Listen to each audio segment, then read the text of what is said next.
En France, 250 à 300 médias locaux d'investigation enquêtent sur leur territoire.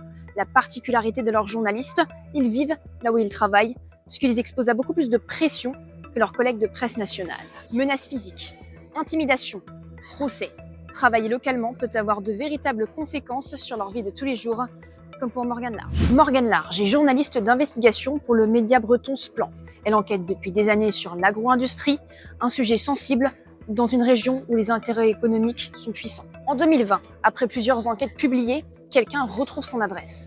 Un jour, Morgane Large découvre que 2 boulons fixant les roues de sa voiture ont été dévissés, un acte qui aurait pu lui coûter la vie. Elle déménage ensuite dans un centre social afin qu'on ne sache pas où elle habite et travaille désormais à l'abri des regards.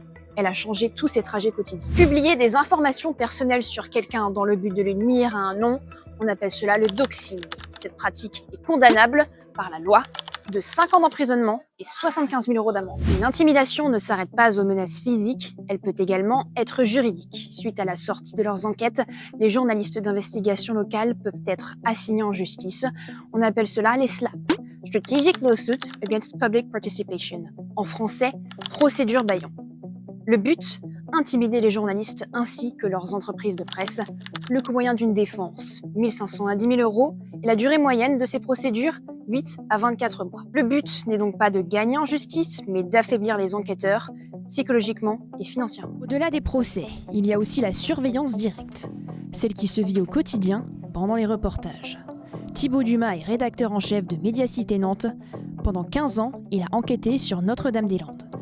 Pour couvrir les manifestations contre le projet d'aéroport, il devait d'abord entrer sur la ZAD, un accès sous haute surveillance.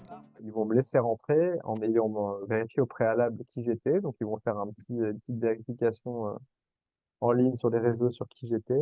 Et ensuite, ils vont m'attribuer un zadiste qui me suit toute la journée à bonne distance. Il m'a empêché de rien du tout. Mais ça crée un état de tension, quoi. Ça crée un état de tension et l'impression qu'on est surveillé, quoi. Le vrai problème qui se pose, c'est est-ce qu'on peut continuer à avoir un lien avec eux? Et est-ce qu'on peut encore les interviewer et quand on va sur place sur la ZAD, avoir affaire à eux et qu'ils nous répondent? Doxing, procès, surveillance. En France, entre 2010 et 2023, 90 procédures Bayon ont été recensées, ce qui en fait le 3e pays européen le plus touché par cette problématique. Mais à ce jour, aucune condamnation pour entrave à la liberté d'expression n'a été prononcée.